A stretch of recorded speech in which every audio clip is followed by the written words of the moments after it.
Daily Faceoff. Our insider is Frank Seravalli. Frankie boy. What's up, boys? We're just kind of, looking at the Flames. The Flames weekend, another loss. They lose to Nashville. They can't score. I'll just do the stat for you. If you don't include empty nets and shootouts, they've reached 4 goals 4 times this year, and they did it the first 2 games of the year. That's got to be the lowest number in the league by a mile. So are they 29th of 32? In goals for per game, they're 28 or 29. I think you noted. Yep. Yeah. But it's just like they can't get to 4. And yet, yeah, firmly, thickly in the middle of the playoff race. They are 1 point out of the playoffs. They are 4 points away from a top 10 selection. I don't know where they're going. Parity. Gary wanted it. He's got it. Damn right. Way to go, Gary. Anybody on any given night? Chipping a chair, Frank. I was just asked this question 5 minutes ago. Is it harder to make the playoffs in the East or the West? I'm pretty sure it's the East. I'm pretty sure it's the West that's harder to make the playoffs. But man, it's a way better question than you would ever even have to think about. So the caliber of opponent might be tougher in the East. Would that be fair to say? If you're looking at Tampa in a wild card, Pittsburgh in a wild card, Does Pittsburgh scare you? No. Well, I'll be honest. Calgary and St. Louis, they don't really. 579 is Vancouver's points percentage. That's the last team in the West. That's much higher than the East, but you also have more doormats to beat up on in the West. Is that fair? Yeah. I've had to think about it, and I didn't think I would have to. Is anyone thinking about relocating, Frank? Could Detroit move back to the West? What are we getting to here? It's funny you said that because I just got a text. Craig Morgan, formerly of PHNX Sports, just tweeted, newly elected Maricopa County Board of Supervisors chairman announces the formation of a committee of political and business leaders to bring the NHL back to Arizona. Yes, bring them back. He confirms that NHL Commissioner Gary Bettman met with the committee before Christmas. Jeez. Oh, Gary won't like that being out there. Big mouths. I think we've all expected this, no? Yeah, I mean, it's only a matter of time before the NHL is back in Phoenix. They just need a non-douchey owner and a good rink. I mean, 2 rather large hurdles to clear and many, many billions of dollars to do. What's harder, the douchiness or the rink? Bigger challenge. I'd say rink. I mean, given the douche factor surrounding billionaires in general. Because rich guys are douches a lot of times. I'd say I'm going to have to lean on the douche. Yeah. It's just a collection of douche nozzles. You think that's on is it like an application form for the league? So hang on. The challenge is not finding enough rich douches in Phoenix or building a rink in the right spot. Because I think there'd be lots of rich douches. Is there a right spot for the rink? Like they can do this? It's in Scottsdale for sure. I know it's in Scottsdale, but can they act like the last proposal was North Scottsdale on a freeway, and it wasn't perfect, but that was the best option we've seen in a while, or no? Yeah. And no, so here's the actual challenge. It's not avoiding a douche. It's finding a douche that has enough money that wants to be an NHL owner. Right. You need, I was going to say, I don't think he's a douche, but you need a guy who's a billionaire, like Ryan Smith in Salt Lake, who's like, I'm living in Phoenix. I've got a ton of dough. This would be fun. And I'm into Buffalo Sabres. Let's go. Let's do it the right way this time. But again, I don't know that you would think maybe that guy or that girl or they would have come out of the woodwork by now. Well, I think they've been, when could they have come out? I mean, the billionaire had the rights to the franchise until what? How many months ago? 6? Yeah. And they've met already with the league. I don't think over the course of time, that team has been available. Yeah, the keys have been thrown on Gary's desk how many times? It's just a lot. And he's put bad owners in there many times. Because you can't get a quality list of douches to put in there. You're happy. I'll drop it. I promise. That's all right. You don't need to. I think the rink's a bigger challenge, but yeah. Anyway, I mean, it's not a front burner issue. But it's not a front burner issue because for the first time in as long as I can remember, there's not a single problem spot. Do you see any issues of the Winnipeg in attendance? I know that was squeaky wheel. It's not gotten better. I think it's all BS in general. No offense to Winnipeg ownership who was sounding the alarm, but I think they made a grave PR mistake in doing what they did last year, sounding that alarm.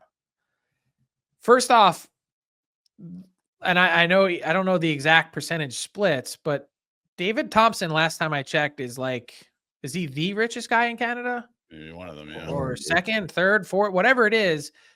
Many, many billions, 50 billions. It's a lot of The billions. Winnipeg Jets are not like he could write a check and solve all of the world's problems for the province. I say that in jest, but like It's a dump. I didn't say that either. I'm from Saskatchewan. It's the same thing. But the point is was that really authentic? Like, is the team ever actually in trouble? Not if he wants to support it. Yeah. That's kind of what I'm saying. So if you brought it back for a reason, I think, right? From in his eyes, it's a civic pride thing. It's not we're going to print money every year. Yeah. And that doesn't mean it's an unlimited blank check, but it could be very much so. Who plays again first? Gabriel Landeskog or Jonathan Toews? Ooh. My gut is neither. Okay. I'll tell you what I know about both. It's a great question. Landeskog looked really good in morning skate last week, and his issue hasn't been in looking good. His issue has been, what does your knee look like the next day? And for him, the answer has been like a balloon and swollen. Not good.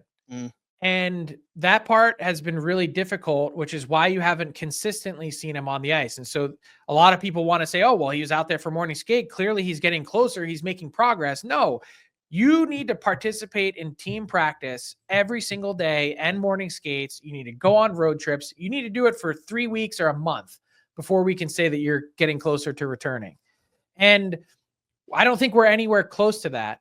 The Avalanche are working on dual tracks. What if Landeskog is back? What if he isn't? They've got potentially $7 million to spend in LTIR savings if they want to.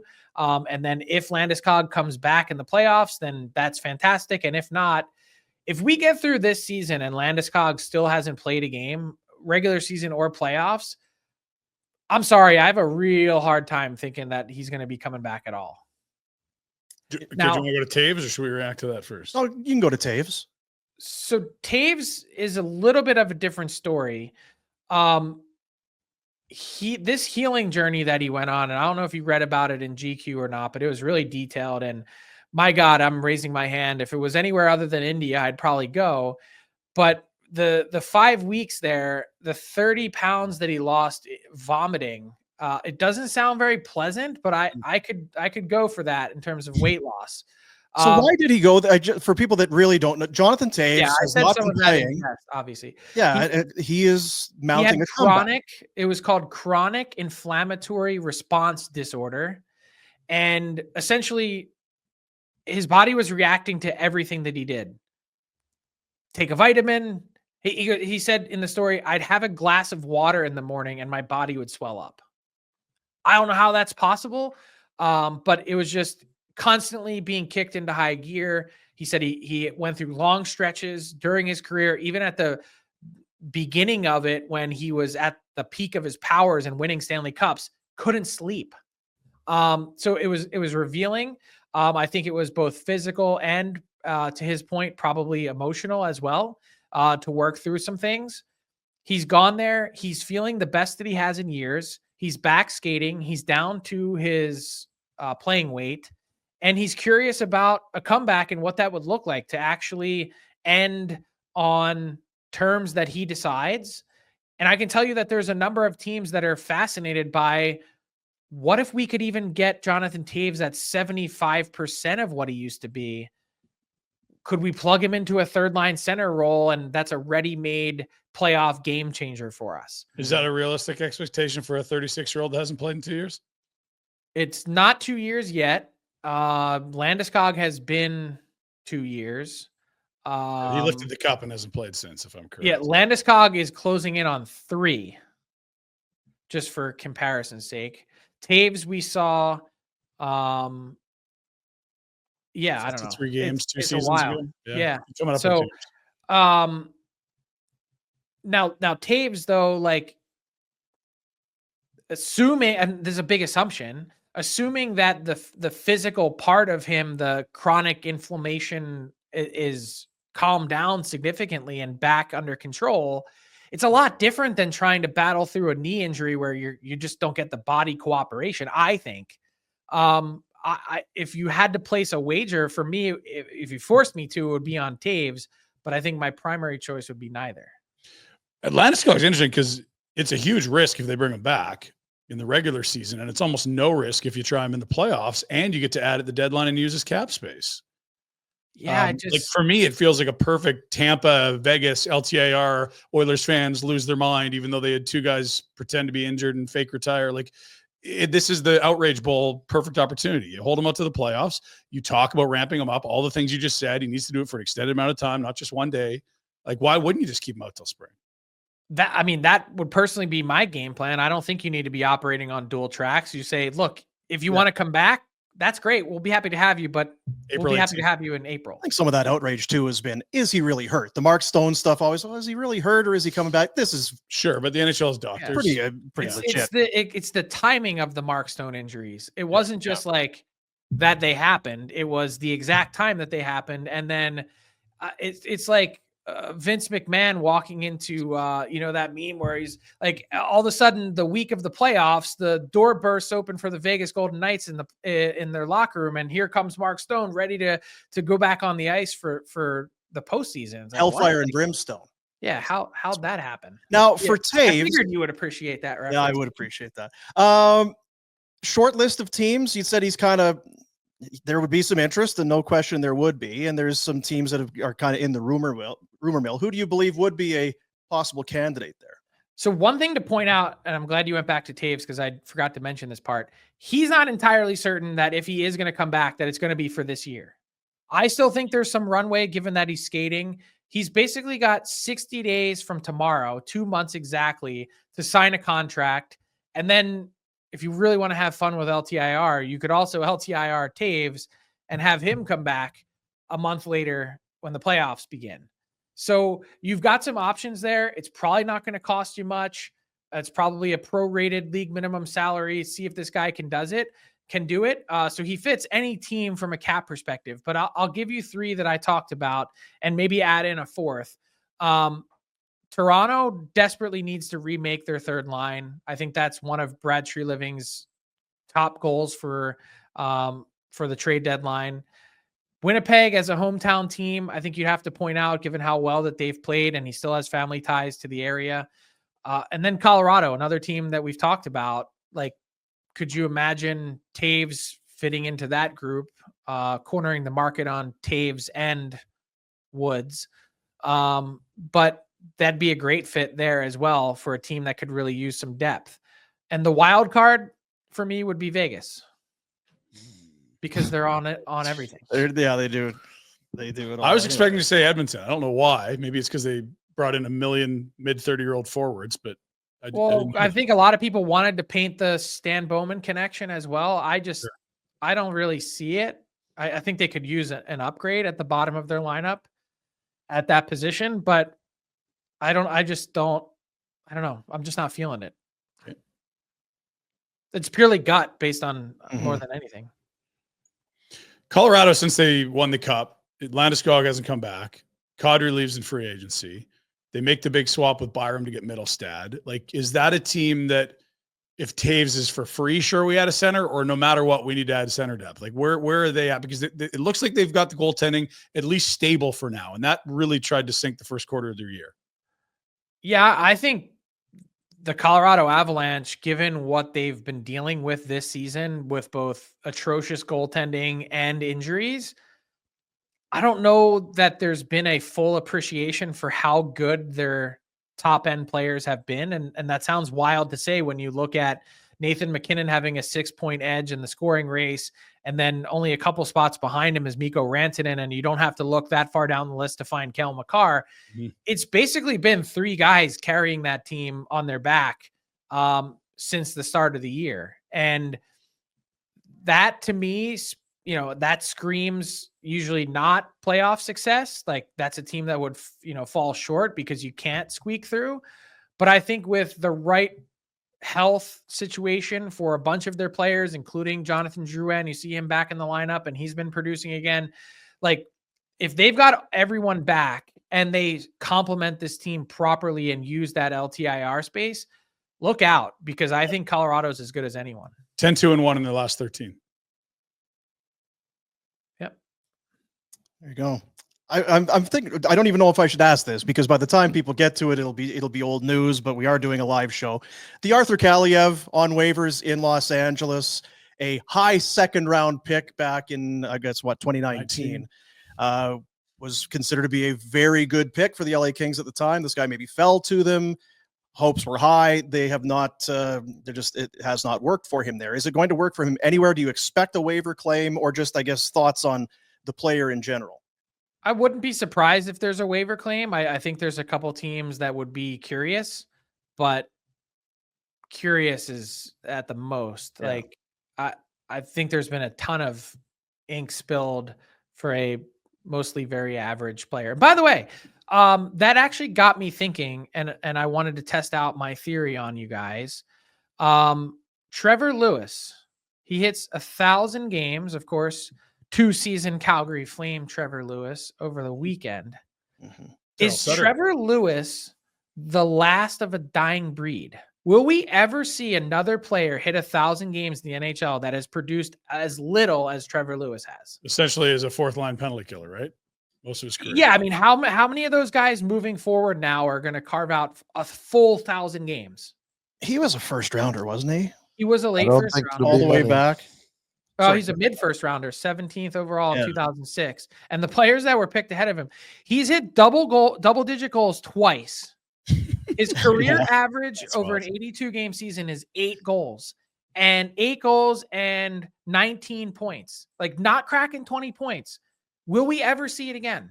And no. First off, I'm giving him full marks because you don't make it this long if A, you don't work your ass off, and B, everyone loves you.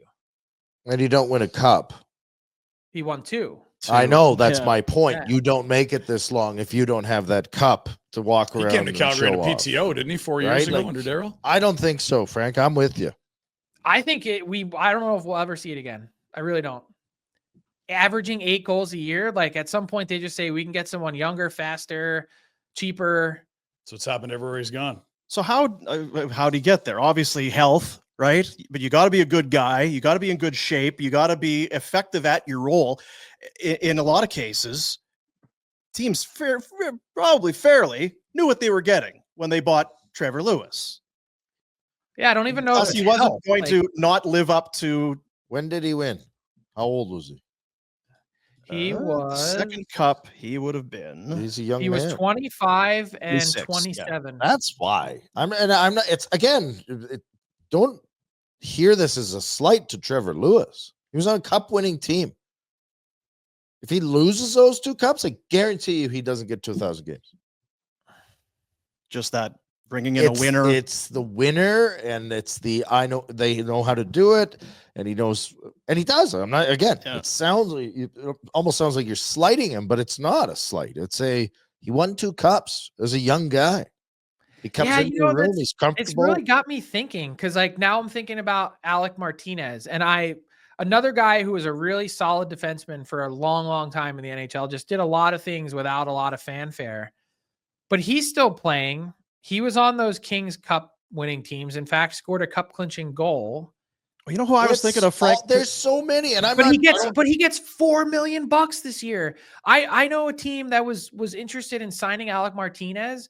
And they made the offer and they said, sorry, we're going to go to Chicago. And the GM said, well, how much did they give you? And they said, 5 times as much as you offered. At least he played top 4 in his prime. Like, that's not anything Trevor Lewis. It's a thing. And I'm not. You've got me thinking now, Rhett. Like, how many other guys have just had. I have a personal. If I went to the Stanley Cup 3 times, if I'd have won those 3 cups, my career doesn't end when it ends. Agreed. There's no way. Yeah. There's no way. You got that capital W winner tattooed on your forehead, and people And can't. you know what? ignore It's it. interesting. Strutting in. So with how my much rings, and I'm how just much going, earlier do you think it would have ended? Oh, I'd have partied my way out right after the first. You would have got one more Right contract. Yeah, that's one more right. contract. That's what it was for sure. There's no way I'd have got out of Florida, Frank. I would have like totally cooked the goose. Another guy I just checked because I wasn't sure. Seeing Tanner Pearson still playing with the Vegas Golden Knights. I mean, he was on those at least one of those teams. He was a cup winner there, and he's not as old as I maybe thought. But it's, how long has this guy been in the league? Some guys. But at least he was a find a way. 24-goal scorer. Yeah, 24 goals is like Trevor Lewis's entire career. I'm exaggerating, but he has 50 total in 1,000 games. Wow. That's Well, maybe it's so like much. Hockey Canada. He's got the right agent and he's got the right political things. You can. It's I listened. It's to like, Frank yeah. It was great. Frank was awesome. We carved unloaded out a on living Friday the hard pretty way. good. But what was your Hockey Canada takeaway?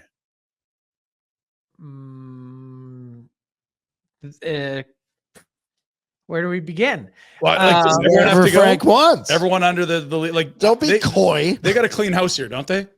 I think they Cameron's do. I contract's think up, but, like, it's right at the very top with Scott Salmon, and it's arrogance is what it is. Yeah. Look, Hockey Canada deserves a ton of credit for decades of excellence. But the game, it's not just that the game has changed, the landscape has changed.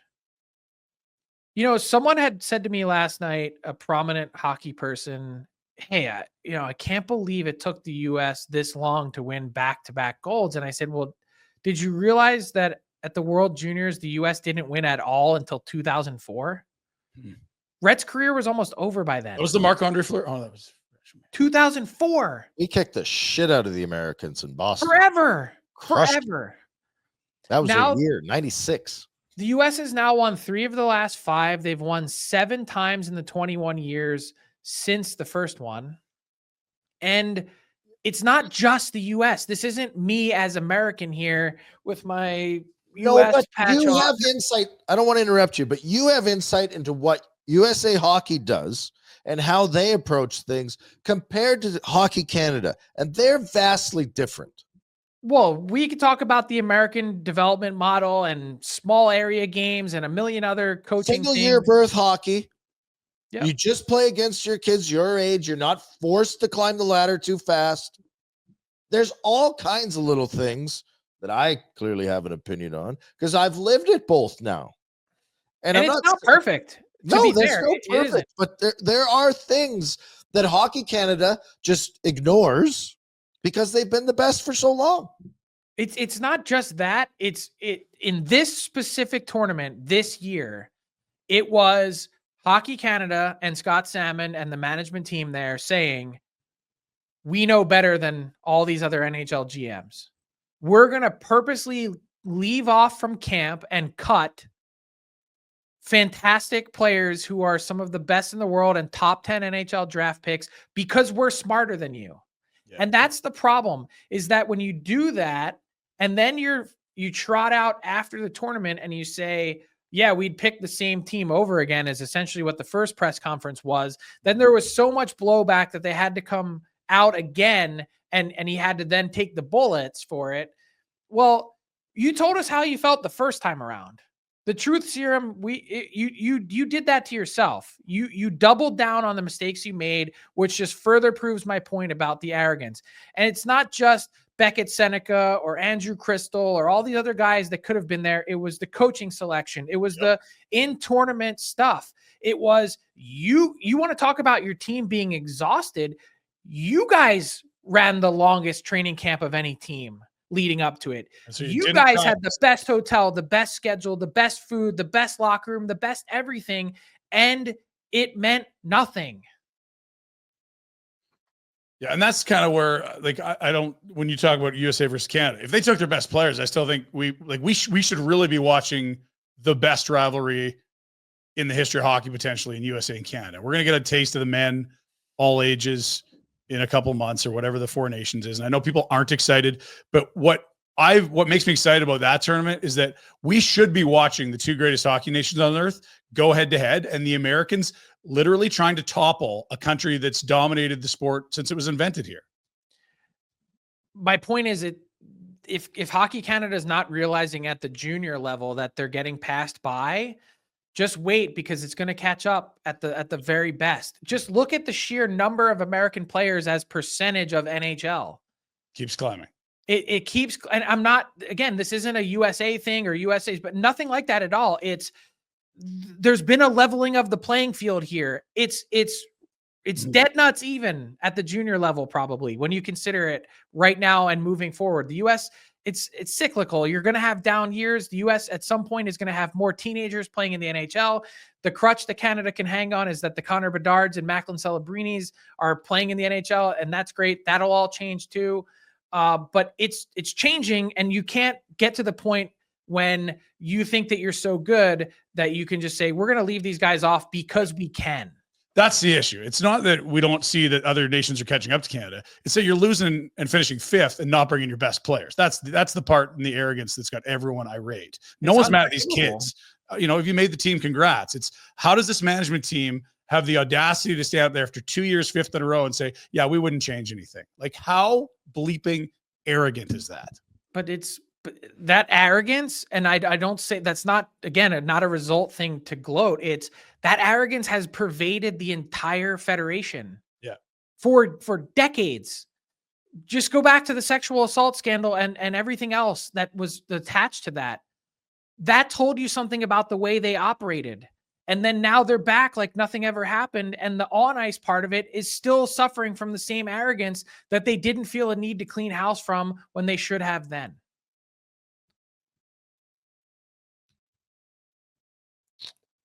Snip, snip. Good take, Dean. I know you're a big Hockey Canada guy. Oh. Sure. Can I say something else that really bothered me? Yeah. And Rhett, I'd love your take because you've lived on both sides of the border. And I get the whole idea of like, does Michigan cheer for Ohio State? It's just the anti-American sentiment in that building yesterday in Canada, US, Finland, kind of bothers me. Yeah, no one watches that tournament once Canada's out, so we have no idea what you're talking about. I honestly have no clue what you're talking about. Oh, My so wife's American. people were actively cheering for Finland and against the US in that. Well, they were the underdogs. That's a cuter story. I think the Americans. That's why I prefaced it with the Michigan-Ohio State thing, because like a rivalry is a rivalry, and I get it. Totally. But if the US isn't in it, the fans would have cheered for anybody playing the Americans. 100%. Regardless whether they were underdogs. Yeah. No, it has nothing to do with underdogs. Okay, that's not, I'll rephrase. The Americans walk around with a swagger that they do at the Olympics and like they do everywhere. It's why Americans what we do with this game, yeah. Canadians have that with this game of hockey. Similar. We can put in two teams. We're the best. You're naive. We have it. It's not as high. If you even look at the 90s with like the Roenics and the Chelios, it's like I don't recall Canadians anywhere near that sort of just humble drip. pie. What's that? Humble pie. What are you talking Gracious winners, just aw shucks, who us? No, there's just another like. I mean, we just talked about it for 5 minutes. You had no argument with Frank's take on the arrogance of the approach from Hockey Canada. Yeah, it's a different arrogance. For this, totally.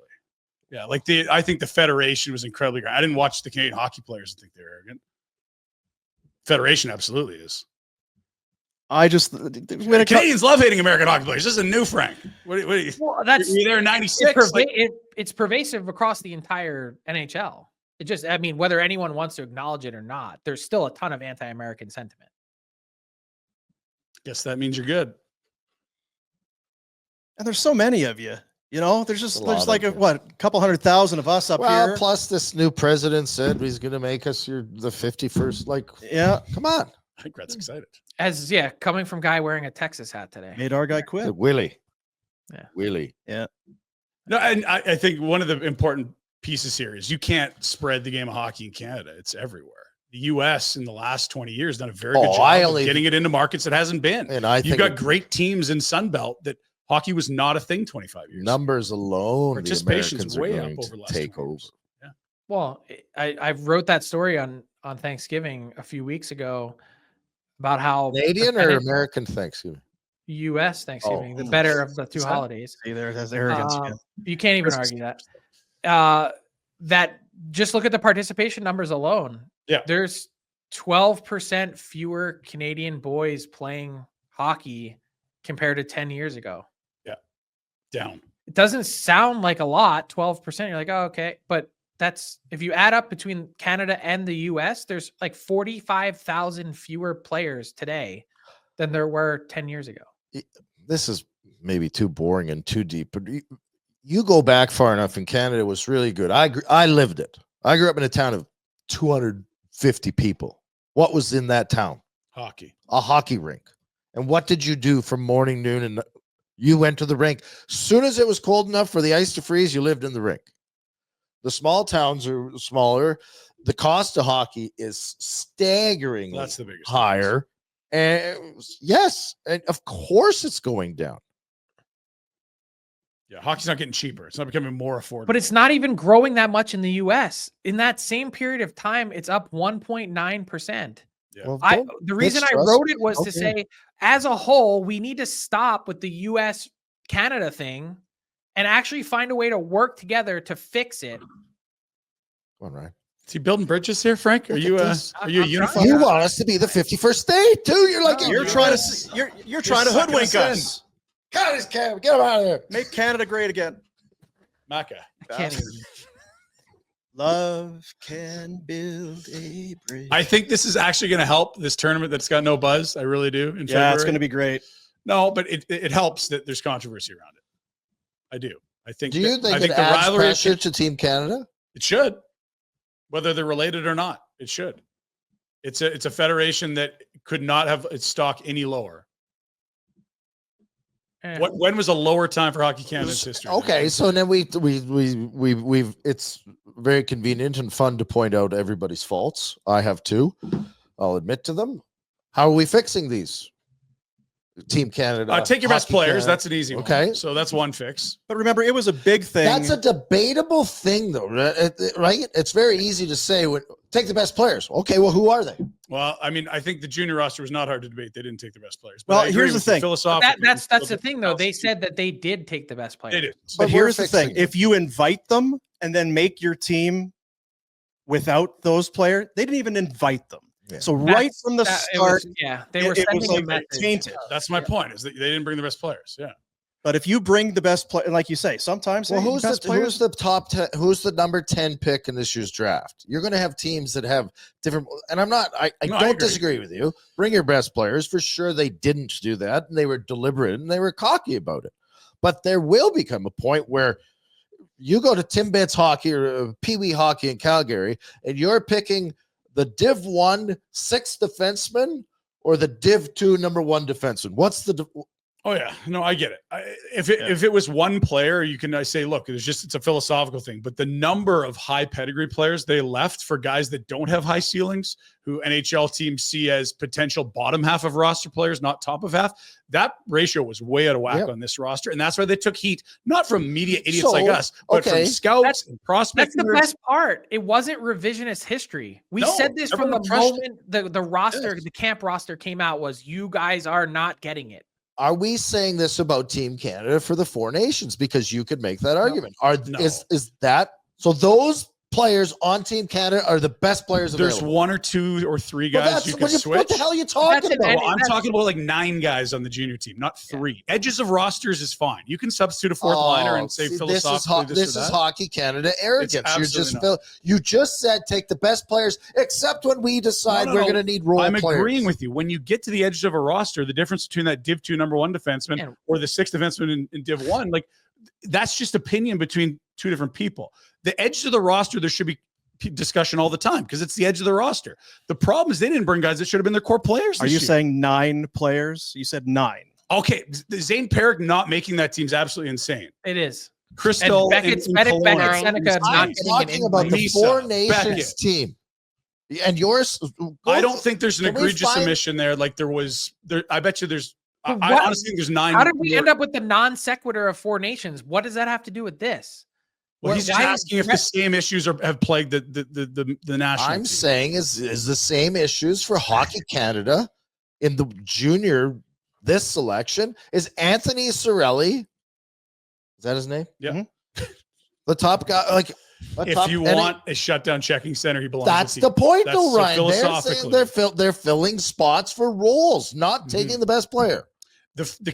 Canada did not leave. Well, I mean, look, they didn't take Evan Bouchard. Maybe that's a Zane Parrott comparable? I'll give you that. Yeah, like there's just much less consternation about that roster. Like, what did you moan about when it came? Till they lose, right? But that's the difference. Hindsight's always 2020. The junior roster got crushed when this isn't going to be hindsight with Hockey Canada and the World Junior team. It's not. It was foresight. It was quite literally we wrote and said then, how do you not even invite some of these guys to camp? Like let them battle it out at least. And then if you want to pick your team and you say, hey, we had 2 weeks of hockey here and this is what we went with, we'd say, sure, by all means. That was foresight, not hindsight. This time around, with whatever happens at Four Nations, there's not going to be any second guessing, I don't think, of the team that was picked. It was to your point, Pinder or Rhett, what we're trying to come up with is like the plausible range of like, are you within the circle of like, does that make sense? Mm-hmm. And every single player that was picked, even if you want to make the argument for a Hyman or Bouchard or whoever it might be that was left off, Bedard, whoever. The guys that made it, they were all still damn good players. And that's the other part of this World Junior tournament is because then the back part of it is, oh, well, you're shitting on these players and they're just teenagers. And that's not actually what we're doing here. No. It's all on management and coaching staff. Agreed. Yeah. The coaching staff I don't know that you could have had a worse tournament. Like you have no practices. You talk about how tired you guys are after you built the camp leading into it. You cancel game day skate. You don't put teammates on the same line that literally are lighting up junior hockey together. And then when after the tournament have gone back to lighting it up. You don't give your highest skilled player a look on their top line until you're down 3-1 in an elimination game. You have one of the worst challenges for a goal that you knew wasn't going to overturn with international officiating. Like Dave Cameron, we got the Mars mission for you, buddy. We can't have you in hockey. This is too important. We need civilization in space. You're going to be the first guy from Canada. Fly the flag for us. You're off to Mars. See ya. Boom. You didn't even need to come in today. That's some hot takery right there. Some hot planet. Sizzling hot take-a-tude. Feel like that might be clipped. Maybe. But honestly, like, could you have had a worse tournament for Dave Cameron? No. It's awful. That's why the quote from Stephen Ellis was so good. I don't know if you guys saw it, but we saw it. He got a message from an NHL coach scout that said, I wouldn't trust Dave Cameron to run a McDonald's drive. 3 a.m. when it's empty.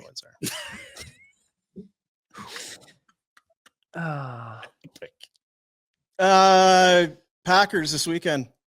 How do you feel? Ooh. Not great. You know, it's really the NFC is stacked. The AFC's got a bunch of chumps. Like, I'm sorry. Like, don't you say it. Don't you say it. He's about to Steelers don't scare me, bud. Steelers are shit. Come on. The Steelers are dead. Oh, Jack, no. What happened? Full circle. That's criminal. Fucking dead. Oh. Jack. Sorry, buddy. Yeah, Steelers, clown show. Broncos, not good. Packers, pretty good. They played in week 1. That was in Brazil. Do you remember it? It was a wild game. I do. It was a crazy game. They actually probably shouldn't have won that game. Hurts had like 2 or 3 picks. It was not good. And that's kind of probably why I don't feel that good about it. But I'm very excited. Yeah. It's going to be cold. It's going to be awesome. Where if they win. Where are your seats? If they win, they could get the Bucks in round 2. You like that? I do. Sure. I don't love a Todd Bowles defense coming at you, but I like that matchup. I think the Eagles have kind of been that team that hasn't gotten the respect they deserve all season. Start of the year, they weren't winning by enough. Oh, but did you see then they snuck it out at the end? Their defense has been great. Saquon has been unbelievable. What would be the NHL equivalent? Well, it's tough because Saquon, I mean, truly, he's got an MVP caliber guy. I'd say Vegas. Like, does anyone know that Vegas is like Washington? 6 in a row. far and away points percentage wise better than everyone else? Yeah, it's brutal. Hate it. It's brutal. As long as they beat Edmonton, I'm okay with I it. dreamt I was in Vegas last night. Did you? I was thinking about it today. Were you wearing Dreamt I was pants? in Vegas. Oh, it's wild There- card weekend. it That's was my a favorite. big party. I'll tell you that. Look out. Frank, let's go to Vegas. How This hammered were you yesterday? Really, really hammered. In the dream or both? In the dream. Yeah. I wasn't really. Do you have weird dreams when you drink? Rye January, Frank. As well. Right. Well played. January. Yeah. Thanks, Frank. See you guys. Appreciate you. There he is, Frank Seravalli, our hockey insider. Hey guys, thanks for watching. Be sure to check out more of our content right here on the Flames Nation YouTube page. We had a bunch of great long form interviews. You can check out some videos we've done as well outside of the studio. And of course, if you want more writing or merchandise stuff, flamesnation.ca or nationgear.ca. Appreciate you watching.